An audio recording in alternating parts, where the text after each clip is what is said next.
할렐루야. 하나님께서 오늘도 우리 함께 하십니다. 더 복되고 귀한 것으로 주님께 채우시기를 주님의 이름으로 축원합니다. 오늘 에베소서 말씀 가지고요, 사랑의 자리마다 꽃피는 가정이라는 제목으로 같이 은혜를 나눕니다. 5월 가정의 달입니다. 가정의 달 맞이해서 계속해서 이제 가정에 대한 이야기를 하고 또 가정 세움 프로젝트도 하고 이 가정에 대한 이야기를 계속 드리고 있어요. 근데 이 참 가정이라는 것이 굉장히 오묘해요. 참 가정에서 힘을 얻을 수도 있고 어떤 경우에는 가정 때문에 참 너무나 힘들고 어려울 때도 있죠. 세상에서 정말 강한 척 하는 사람도 집 문을 닫는 순간 그 집 안에서는 그냥 망가지는 그런 일들이 있는가 하면, 또 어떤 경우에는 세상에서 힘이 들고 어려워도 가정에 들어가기만 하면 그 가정에서 힘을 얻고 다시 일어서는 그런 이들이 있잖아요. 왜 그런가 하면 하나님께서요, 처음부터 그렇게 만드셨기 때문에 그렇습니다. 하나님께서 우리의 행복을 가정이라고 하는 것과 이렇게 연결해 주셨기 때문이에요. 하나님께서는요, 세상을 창조하셨잖아요. 특별히 사람을요, 맨 마지막에 만드셨어요. 세상을 만드셨고 에덴 동산을 만드시고 사람을 만드셨어요. 그래서 모든 것이 사람을 위해서 만드셨습니다. 그런데 하나님 마음에 걸리는 게 하나 있었던 거죠. 무엇이었냐면 바로 사람이 혼자 있다는 사실이었어요. 창세기 2장에 보니까 여호와 하나님이 이르시되 사람이 혼자 사는 것이 좋지 아니하니 내가 그를 위하여 돕는 배필을 지으리라, 그렇게 말씀하고 있어요. 하나님께서는요, 사람을 혼자 살도록 하지 않으셨고 서로 사랑하고 그리고 기대고 또 함께 울고 또 같이 웃으면서 살도록 하나님께서 가정이라고 하는 그 울타리를 우리에게 선물로 주신 거예요. 그런데 이 시대의 우리의 가정들은 어떤가요? 이 시대의 가정 참 말하기가 민망할 정도로 참 어렵고 힘들지 않습니까? 함께 살기는 하는데 그냥 각방 쓰고, 함께 살기는 하는데 그냥 혼밥하고, 함께 살기는 하는데 마음은 점점 멀어지고, 말은 많아도 사랑은요 메말라지는 그런 시대죠. 집이라고 하는 것이 쉼터가 아니라 또 하나의 전쟁터처럼 느껴지는 그런 경우들이 있지 않습니까? 세상은요 너무나 편리해져요. 세상은 너무나 빠르게 변하는데 사람의 마음은 오히려 더 외로워지는 그런 모습을 봐요. 그래서 하나님께서는요, 이 시대에 이 5월 가정의 달을 맞이해서 우리의 가정을 다시 한번 세워야 되겠다라고 말씀하고 있는 거예요. 여러분, 요즘 이쪽 주차장 뒤편에 우리 교회 그 정원을 한번 보십시오. 얼마나 예쁜 장미가 피어 있는지 몰라요. 또 그전에는 또 다른 꽃들이 피어 있었고요. 또 꽃이 이렇게 핍니다. 근데 그 꽃밭은요, 그냥 내버려 두면 그 꽃밭이 생기는 경우가 없어요. 그 전에 그냥 내버려 둘 때에는 거기에는요, 그냥 잡초만 무성했었죠.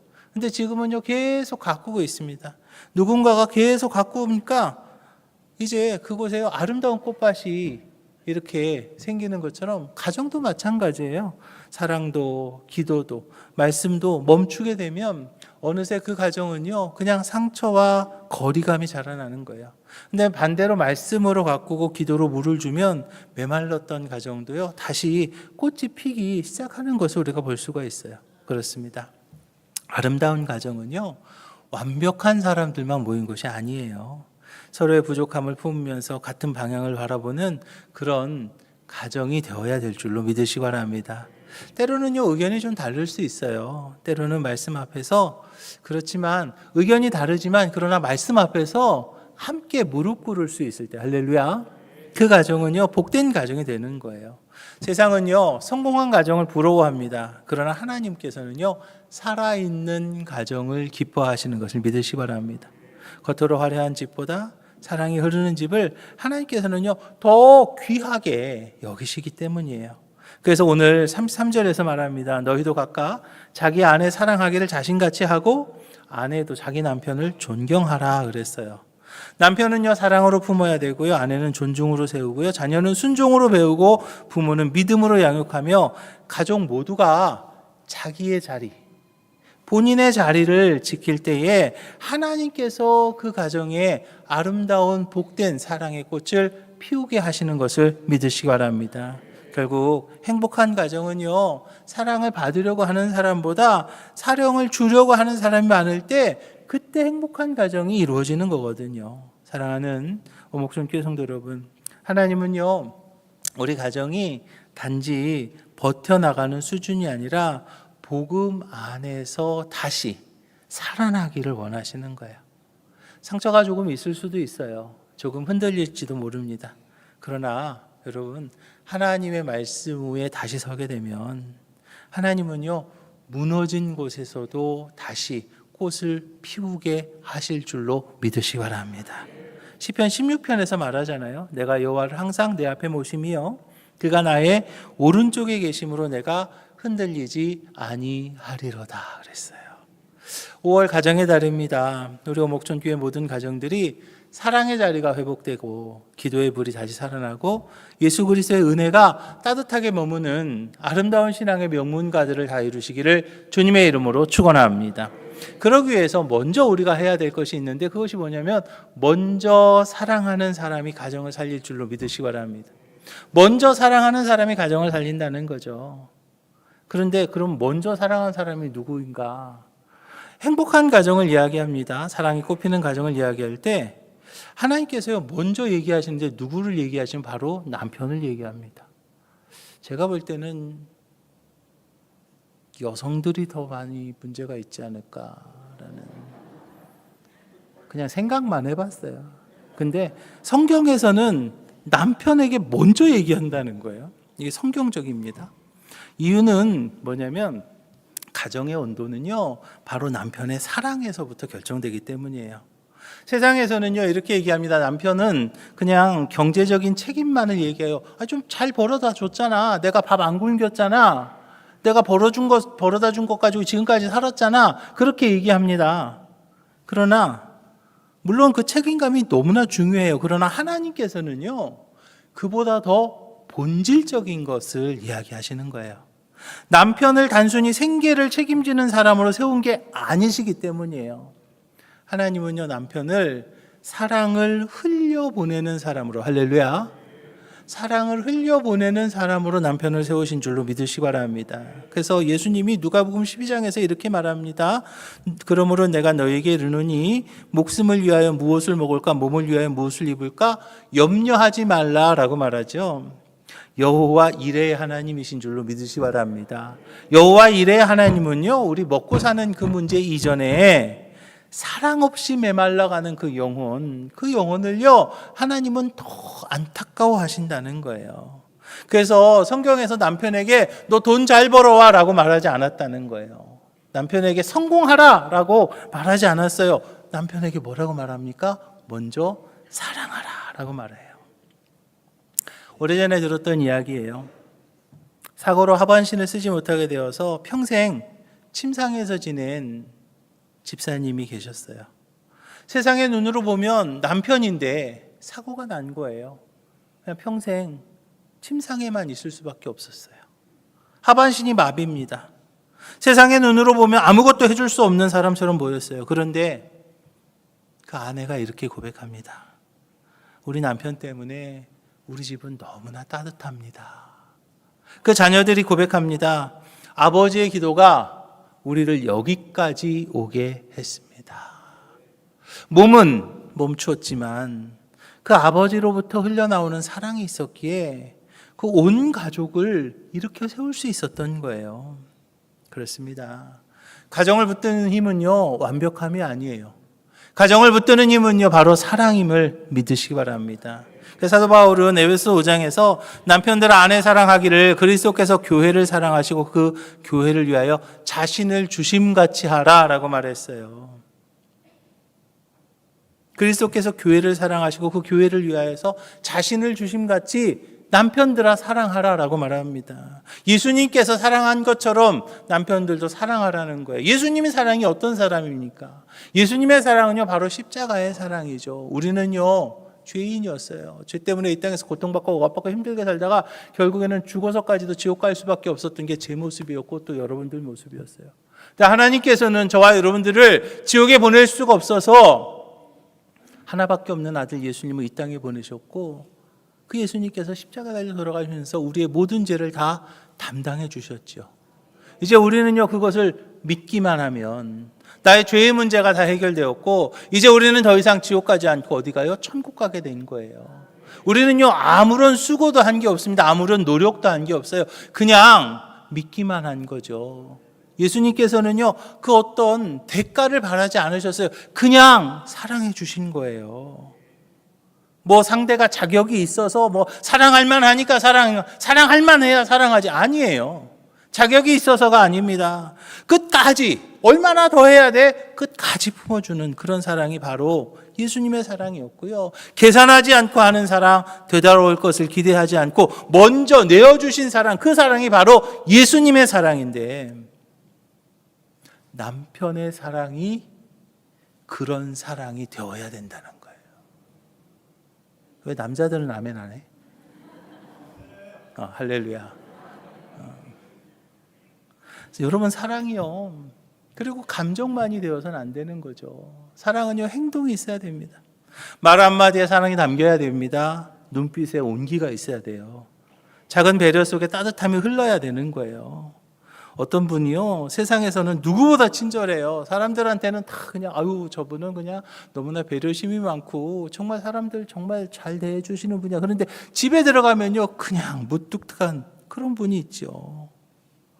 그런데 가장 가까운 식구들에게 사랑을 표현하지 못한다면 여러분, 그 사랑이요, 미숙한 사랑 아닐까요? 아직 잘하지 못한 사랑이라는 거예요. 여러분, 아내는요, 경쟁의 상대가 아니에요. 하나님께서 나에게 허락하신 가장 가까운 누구냐면 바로 동역자라는 것을 믿으시기 바랍니다. 그래서 남편의 가장 아름다운 모습 중에 하나가 무엇이냐면 바로 아내를 위해서 기도하는 모습. 할렐루야. 기도하는 남편은요, 이미 사랑하고 있는 사람이에요. 이삭이 말입니다, 자녀를 갖지 못했던 리브가에게 어떻게 하셨는지 어떻게 했는지 여러분 기억하시죠? 뭐 합니까? 기도했어요. 이번 수요일 날 아마 이춘 박사님 오셔서 아마 이삭과 리브가를 가지고 그 부부간의 문제를 아마 얘기하실 거예요. 분명한 것은요, 이삭이요, 리브가를 위해서 뭐 했어요? 기도하는 남편이었던 거죠. 사랑은요, 결국 한 영혼을 품고 하나님 앞에 서는 거예요. 그래서 에베소서 5장에서 말합니다. 이와 같이 남편들도 자기 아내 사랑하기를 자기 자신같이 할지니 자기 아내를 사랑하는 자는 자기를 사랑하는 것이니라 그랬어요. 아내를 살리는 것, 그게 결국은 내가 사는 거예요. 사랑이 머무는 집에 웃음이 살아나고요, 사랑이 흐르는 가정에 하나님이 함께 하세요. 가정의 달입니다. 우리 남편들 모든 성도들이 예수 그리스도의 사랑으로 가정을 먼저 품을 수 있는 귀한 가장들이 다 되시기를 주님의 이름으로 축원합니다. 두 번째로, 우리 가정에 사랑의 꽃이 피기 위해서는 존중이 머무는 집이 되어야 될 줄로 믿으시기 바랍니다. 존중이 머무는 집이 있을 때 우리 가정에 사랑의 꽃이 피는 거예요. 행복한 가정에 한 가지 공통점이 있어요. 그게 뭐냐면 바로 서로에게 함부로 대하지 않는다는 거예요. 어떤 가정은요, 그냥 막 얘기합니다. 가까울수록 말이 거칠어지기 쉬워요. 뭐 식구니까 그냥 얘기할게, 그런 말 하지 마세요. 뭐 그냥 다 이해할 만하니까 내가 이해 못해요. 누가 이해를 해? 목사님이니까 그냥 그런 얘기도 하지 마세요. 아니, 뭐 우리 그냥 서로 존중하자고요. 목사님이니까 뭘 이해를 해, 내가 이해 못해요. 남편이 이해 못하잖아. 그죠? 남편이 이해 못해요. 아내가 이해 못해요. 아무도, 아니, 그 가까운 사람도 서로 이해 못한다니까요. 그런 얘기는 서로 할 거 아니에요. 서로 뭐 해야 돼요? 함부로 해서는 안 됩니다. 가장 가까운 관계일수록 더 조심하라고 얘기해야 돼요. 그런데요, 33절 보니까요, 하나님께서 아내에게 말씀하십니다. 뭐라고요? 아내도 자기 남편을 뭐 하라? 여성들만 따라합니다. 33절에 아내가 남편에게 어떻게 하라고요? 부부간에 같이 하신 분, 앉으신 분들은 녹음하셔도 됩니다. 아내 보고요, 내가 얘기한 거 아니라니까 33절에 있어요. 33절에 아내는 자기 남편을 존경하라 그랬어요. 할렐루야. 그런데 여러분, 조금 전에 제가 남편 얘기했잖아요. 남편은 뭐 하라고 그랬죠? 그죠? 사랑하라 그랬어요. 근데 아내한테는 뭐라고 그랬어요? 아니, 녹음하라니까. 남편한테는 사랑하라 그랬는데 아내한테는요, 존경하라 그랬어요. 왜 그랬을까요? 남자는 말입니다, 인정받을 때 살아나는 존재이기 때문이에요. 당신 수고했어요. 감사해요. 한 달 동안 수고했어요. 그 한마디에 월급봉투 다 주잖아요. 그러잖아요. 저는 그러는데요. 당신 수고했어요. 그 한마디에 그냥 다 주는 게 그게 남편이에요. 당신이 있어서 든든해요 라는 그 말 한마디에 다시 일어날 수 있는 힘을 얻는 게 남자입니다. 그래서 존중이라고 하는 단어는요, 남편의 마음에 불을 지피는 그런 언어예요. 이 시대는요, 서로 자기 목소리, 자기 주장하는 시대입니다. 그러다 보니까 가정 안에서도 양보보다는 주장이, 존중보다는 비교가 많아졌죠. 그래서 대화가 깊어지기보다 상처만 남는 경우가 많아요. 그런데 여러분, 성경에서 얘기하잖아요. 행복한 가정을 세우는 열쇠 중에 하나가 바로 뭐라고요? 존경이라는 거죠. 물론 그 존경이 그냥 무조건 다 참아라 그런 말은 아니에요. 존경하라 그러니까 그냥 인격도 무시되고 그냥 무조건 다 복종하라 그것도 아니에요. 성경에서 이야기하는 존경은 상대를 하나님 앞에서 귀한 존재로 대해 주어라라는 그런 말임을 믿으시기 바랍니다. 부족해 보여도요, 함부로 깎아내리지 말라는 거예요. 가정은요, 경쟁하는 자리가 아니기 때문이에요.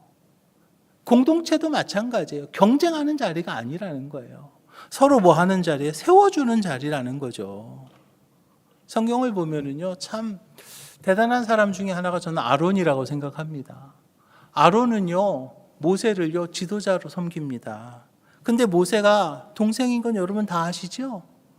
아론이 형입니다. 인간적으로 볼 때 동생을 세운다? 쉬운 거 아닐 거예요. 어떻게 보면 아론이 모세보다 훨씬 더 나은 점이 분명히 있었을 거예요. 그런데 아론은요, 정확하게 알았던 거죠. 하나님이 세우신 질서를 인정한 사람이었던 거예요. 하나님이 세우신 질서, 그 질서를 아론은요, 정확하게 인정했기 때문에 비록 동생이지만 모세를 지도자로 모셨던 거예요.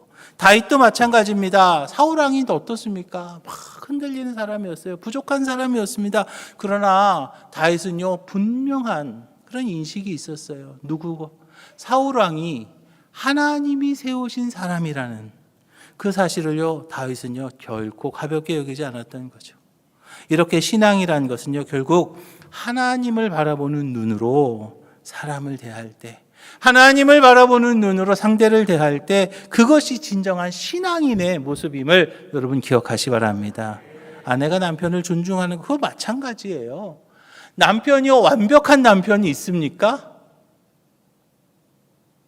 2부에도 아무도 대답 안 했는데 마찬가지예요. 왜냐하면 없거든요. 완벽한 사람이 어디 있어요. 완벽해서 귀하게 여기고 존중하는 게 아니죠. 하나님이 그 가정에 함께 하도록 세우신 사람이기에, 할렐루야, 하나님이 세워주셨기 때문에 그것을 존중하는 거죠. 특별히 가정 안에서 정말 조심해야 될 게 있어요. 그게 뭐냐면 자녀들 앞에서요, 배우자를 무너뜨리는 말이에요. 아이들은요, 부모의 태도를 통해서 권위를 배웁니다. 부모의 태도를 통해서 존중을 배웁니다. 부모의 태도를 통해서 아이들은 사랑을 배워요. 어머니가 아버지를 귀하게 여기면 자녀들도 자연스럽게 아버지를 따르게 돼요. 그런데 부모가 서로 업신여기게 되면 아이들의 마음의 질서가 무너지는 거예요. 저는요, 30년이 지났어요. 95년도 일입니다. 처음에 제가 미국에 갔을 때 얘기입니다. 어느 집에 갔는데 그 아내분이 애들한테 그래요. 야, 아빠 맴매하게 매체 갖고 와. 그 얘기가 저는 지금도 기억이 납니다. 95년도 일입니다. 저 샌디에고 있을 때니까. 30년이 지났는데요, 저는 지금도 그때의 충격을 잊지 못합니다. 저희 가정에서는 저희 아버지를 얼마나 존경하고 살았는지 몰라요. 저희 어머니가 그렇게 사셨거든요. 그랬는데 저는 그때 너무나 큰 충격을 받은 거예요. 애기한테 아빠 맴매하게 매체 갖고 와. 저도 30년이 지났어도 지금도 그걸 잊지 못해요. 그런데요, 그 애기는 어떻게 했냐는 거예요. 그 아이가 자랐을 때 그 마음 깊은 곳에 어떻게 새겨지겠냐는 거죠. 여러분, 지혜로운 어머니는요, 비록 부족하지만 좋은 것만을 얘기하는 거예요. 그 한마디가 자녀의 정체성을 세우고 가정의 미래를 여는 씨앗이 될 줄로 믿으시기 바랍니다. 베드로전 3장에서 말하잖아요. 아내들아 이와 같이 자기 남편에게 순종하라. 이는 혹 말씀에 순종하지 않는 자라도 말로 맘리하지 않고 그 아내의 행실로 말미암아 구원을 받게 하려 함이니라 그랬어요. 존중은요, 말보다 더 깊은 힘이 있음을 믿으시기 바랍니다. 존중하는 그 따뜻한 태도, 그 하나가 남편의 마음을 움직입니다. 그 따뜻한 그 모습 하나가 가정의 분위기를 바꾸고요, 자녀들의 미래까지 세우게 될 줄로 믿으시기 바랍니다. 그래서 존중한다는 거, 내가 뭐 약하니까 아니에요. 존중한다는 것은요, 하나님 앞에서의 믿음임을 기억하시 바랍니다. 어떤 믿음이냐? 하나님께서 세우셨다. 하나님께서 이 가정을 세우셨다라는 그 믿음이 바로 존중으로 표현되는 것을 기억하시 바랍니다. 우리는요, 그 분명한 믿음이 있을 때 서로가 함부로 대하지 않는 거예요. 가정의 달입니다. 아내된 우리 성도님들, 남편을 귀히 세워주시고 그런 지혜로운 믿음의 사람들이 다 되시기를 주님의 이름으로 부탁을 드립니다. 세 번째로 축복의 문을 열는 꽃을 피우기 위해서는요, 공경의 자리가 있어야 된다는 거죠. 행복한 가정은요, 부모만 애쓴다고 만들어지진 않아요. 자녀의 자리도 분명히 있습니다. 하나님께서는요, 자녀들에게도 가정을 아름답게 세워야 되는 사명을 주셨어요. 그것은 바로 부모를 순종하고 공경하는 거예요. 그래서 에베소서 6장이잖아요. 자녀들아 주 안에서 너희 부모에게 순종하라. 이것이 옳으니라 그랬어요. 여러분, 순종이라는 단어, 그게 도대체 뭘까요? 순종이요? 말 잘 들으면 되죠. 여러분, 순종이라는 것이 단순히 말 잘 듣는 것으로 아니에요. 순종이라는 것은요, 다른 거 아니에요. 하나님이 세우신 질서를 내가 믿음으로 인정하는 태도. 할렐루야. 그게 바로 순종임을 믿으시기 바랍니다. 하나님이 질서를 세우셨다는 것을 그걸 내가 인정하는 거예요. 그게 순종이라는 거죠. 뭐 부모가 완벽한 부모가 어디 있어요? 완벽한 부모는 없잖아요. 그런데 하나님께서 나를 이 땅에 보내실 때 그 부모를 사용하셨잖아요. 그 부모를 통해서 보내셨기 때문에 그 자리를 우리는요, 귀중히 여기는 거. 그게 바로 하나님의 질서를 인정하는 거라는 거죠. 이 시대에 우리는요, 자기 표현을 중요하게 여기는 시대를 살아요. 그러다 보니까 가장 가까운 부모에게 그냥 거친 언사를 내딛기도 하고, 밖으로는 친절한 모습으로 살아가지만 그냥 집안에서는 그냥 막 하는 그런 경우들이 있어요. 그러나 여러분, 믿음, 신앙인이라면 가장 가까운 곳에서부터 그 신앙인의 향기가 나타나야 될 줄로 믿으시기 바랍니다. 부모님이 완벽하지 않다는 거 알아요.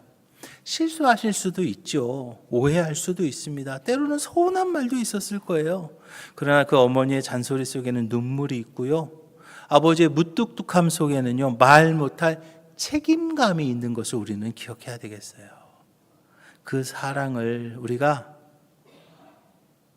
부모님이 살아계실 때 알고 표현해야 될 줄로 믿으시기 바랍니다. 장례식장에서 한 중년 남성이 관을 붙잡고 웁니다. 죄송해요. 너무나 아쉬워요. 마음속에는 언제나 사랑이 있었지만 표현하지 못한 채 떠내보낸 거예요. 여러분, 효도는요, 마음속에만 담아두는 거 아니에요. 살아계실 때 따뜻한 말 한마디, 작은 손길 하나로 표현해야 되는 거죠. 그래서 에베소서 6장에서 말합니다. 내 아버지와 어머니를 공경하라. 이것은 약속 있는 첫 계명이니 이로써 내가 잘되고 땅에서 장수하리라 그랬어요. 부모 공경의 특별한 약속 두 가지 주셨잖아요. 뭐라고요? 잘되는 거 하나, 장수의 복 하나. 두 개를 주셨어요. 하나님께서 약속하신 그 축복의 통로가 바로 그래서 부모인 것을 여러분 기억하시기 바랍니다. 믿음이라고 하는 게 말입니다. 세대를 넘어서 흘러가야 되겠어요. 아버지가 믿음으로 앞장서야 되겠고요. 어머니가 기도로 세워야 되겠고요. 자녀들이 공경으로 그 뒤를 따라갈 때 아름다운 신앙의 명문가를 세워갈 줄로 믿으시기 바랍니다. 가정의 달이에요. 우리 자녀들이 부모를 귀하게 여기고 공경함으로 하나님의 언약을 이뤄가는 아름다운 신앙의 명문가들이 다 되시기를 주님의 이름으로 축원합니다. 그리고 이제 마지막으로 우리가 꼭 해야 될 것이 한 가지 있는데 그게 뭐냐면 바로 믿음을 물려주는 그런 부모가 되어야 되겠습니다. 인생의 마지막 행복, 글쎄요. 인생의 행복이 뭘까요? 인생의 마지막 행복은요, 자녀가 잘 되는 거예요. 아름다운 신앙의 명문가를 이루는 거예요. 그래서요, 저는 이렇게 정의합니다. 우리 자녀들이 하나님의 축복을 받는 것을 내가 눈으로 확인할 때, 그때 내 축복은 어떻게 해요? 완성된다라고 이야기합니다. 제가 천안에서 목회할 때예요. 조그만 동네였습니다. 뭐 크지 않은 동네인데 그래도 거기 유시 집성촌이었어요. 한 분이 계셨는데 그분이 그 중에서 학렬이 제일 높으세요. 그러니까 어디 가든지 다 고개 숙여요. 그 다음에 그 전에 그분이 대학도 나오셨대요. 그래서 면장도 하셨대요. 그래서 지금도 면장님이라고 부르세요. 연세가 좀 많으신데. 또 학렬이 높다 보니까 땅도 엄청 많아요. 그래가지고 그 동네에서는 그냥 같이 다니면은 그냥 안녕하세요 다 인사하는 분이세요. 그런데 한 번은 저한테 목사님, 내가 뭐 고개를 들 수가 없어요. 창피해 죽겠어요. 나한테 그래요. 왜요? 그랬더니 알고 보니까 그 아들이 사고 치는 거예요. 아들이 사고 치는 거예요. 그러니까 그 모든 게 다 그곳에서 문제가 없는데 그 하나 때문에 너무나 힘들어하는 그 모습을 저는 본 적이 있습니다. 그런데요, 반대로 가진 게 많지 않아도 자녀가 하나님 앞에 바르게 서는 그 모습을 보는 거, 여러분 그보다 더 큰 기쁨이 어디 있겠어요. 그래서 하나님께서는요, 부모에게 가장 소중한 사명을 맡기셨어요. 4절 보니까요, 아비들아 너희 자녀를 노엽게 하지 말고 오직 주의 교훈과 훈계로 양육하라 그랬어요. 너희 자녀를 노엽게 하지 말고 오직 주의 교훈과 훈계로 양육하라 그랬어요. 사실 저는 이 말씀을 보면서 왜 이렇게 먼저 얘기하지? 먼저 잘 가르쳐라. 잘 가르쳐라. 그렇게 했으면 좋았을 텐데 뭐가 먼저 나와요? 노엽게 하지 말라는 먼저 나옵니다. 도대체 왜 그럴까? 상처 입은 마음에는요, 말씀이 안 들어가요. 마음이 이렇게 꼬부라져 있잖아요. 그러면 아무리 좋은 말씀이 나가도요, 못 받아들이는 것처럼 말입니다. 그래서 우리가 자녀들에게 비교하는 말, 또 무시하는 말, 감정이 앞서서 그냥 던진 말, 그런 말들이 아이들의 마음 깊은 곳에 오래 남게 되고 그 말들이 믿음을 해치게 되는 그런 안타까운 그런 모습을 볼 수가 있어요. 한 청년이 고백합니다. 목사님, 저는 한 번도 우리 아버지한테 잘했다는 말을 들어본 적이 없어요. 물론 그 청년이 훌륭하게 성장을 했습니다. 그러나 마음 한쪽에는 여전히 채워지지 않은 그 인정의 자리가 있었던 거죠. 여러분, 요즘 애들이 얼마나 잘났어요. 얼마나 똑똑합니까? 얼마나 스마트해요. 그런데 그들이 무너지는 거는요, 그렇게 뭐가 모자라서 무너지는 게 아니에요. 그들이 무너지는 건요, 사랑받지 못했다고 생각할 때, 사랑받지 못한다고 느낄 때 무너지는 거예요. 그래서 부모는요, 책망보다는 격려를, 비교보다는 발견을 먼저 해야 될 줄로 믿으시기 바랍니다. 우리가 완벽한 부모가 될 수는 없겠죠. 그러나 자녀 앞에서 믿음의 본을 보이는, 할렐루야, 그런 부모가 돼야 된다는 거예요. 자녀는요, 부모의 등을 보며 자란다라는 말이 있습니다. 부모가 예배를 소중히 여기면요, 자녀도 예배를 배우고요. 부모가 무릎 꿇으면 자녀도 하나님 찾게 되는 거예요. 왜냐하면 신앙이라고 하는 게 말보다는 삶으로 전해지기 때문이에요. 신명기 6장 7절이잖아요. 내 자녀에게 부지런히 가르치며 집에 앉았을 때든지 길을 갈 때든지 누워 있을 때든지 일어날 때든지 이 말씀을 강론할 것이다 그랬어요. 믿음 교육이요, 신앙 교육이요, 특별한 말 우리 교회학교 선생님들이 여러분 못합니다. 제가 정확하게 말씀드릴게요. 신앙 교육이요, 최선을 다합니다. 그렇지만 못합니다. 일주일에 1시간 만나요. 그런데 어떻게 거기다가만 다 그냥 맡기냐고요. 나머지 시간 함께하는 엄마 아빠가 하는 거예요. 차 안에서, 가정에서, 밥상머리에서, 그곳에서 하는 거예요. 자녀들에게 가르쳐야 될 가장 중요한 게 바로 이거예요. 세상에 의지할 것이 많아 보이지만 끝까지 나의 도움이 되시는 분은 오직 하나님이시고, 그분을 경외하는 삶, 그 삶이 가장 지혜로운 삶이다. 그것을 우리 자녀들에게 알려주어야 될 의무가 우리 부모에게 있다는 것을 믿으시기 바랍니다. 그래서 부모가 자녀에게 남겨줄 가장 큰 유산은요, 재산이 아니고요, 믿음이에요. 좋은 환경 물론 필요하죠. 그러나 그보다 더 중요한 것은 하나님을 경외하는 마음, 그 마음을 전해줘야 되는 거예요. 말씀 위에 세워진 자녀들은 물론 시대가 흔들려도요, 다시 일어날 수 있다는 것을 기억하시고, 우리 오목천교회 모든 가정마다 기도의 불이 살아나고 다음 세대들이 믿음 위에 굳게 서서 아름다운 신앙의 명문가를 이뤄가시기를 주님의 이름으로 축원합니다. 사랑하는 오목천교회 성도 여러분, 우리는요 오늘 4가지 사랑이 꼽히는 자리를 서로 나누었습니다. 남편은 먼저 사랑하고요, 아내는 존중으로 세우고요, 자녀는 공경으로 축복의 문을 열고, 부모는 믿음의 본이 되어서 다음 세대를 세워나갈 때 그 가정에 사랑의 꽃이 필 줄로 믿으시기 바랍니다. 완벽한 가정? 글쎄요, 완벽한 가정이 있을 수 있을까요?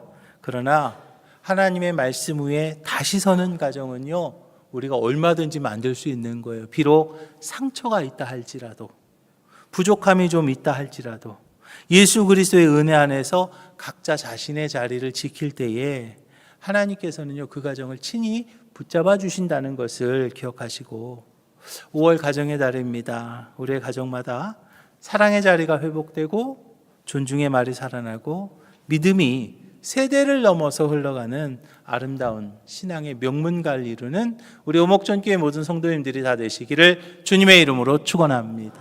기도하겠습니다. 주님 감사합니다. 저희 가정 세상의 풍파에 흔들릴 때마다 말씀 위에 다시 서는 저희 가정이 되게 하여 주시옵소서. 남편들은 예수 그리스도의 십자가 사랑으로 가정을 먼저 품게 하여 주시옵시고, 아내들은 존중의 말로 남편을 세우며 자녀들 앞에 믿음의 어머니가 되게 하여 주시옵소서. 자녀들은 부모를 공경함으로 하나님의 약속된 복을 누리게 하여 주시옵시고, 부모들은 말씀과 기도로 다음 세대들에게 믿음의 유산을 남기는 귀한 가정이 되게 하여 주시옵소서. 모든 말씀 예수님 이름으로 축복하며 기도합니다.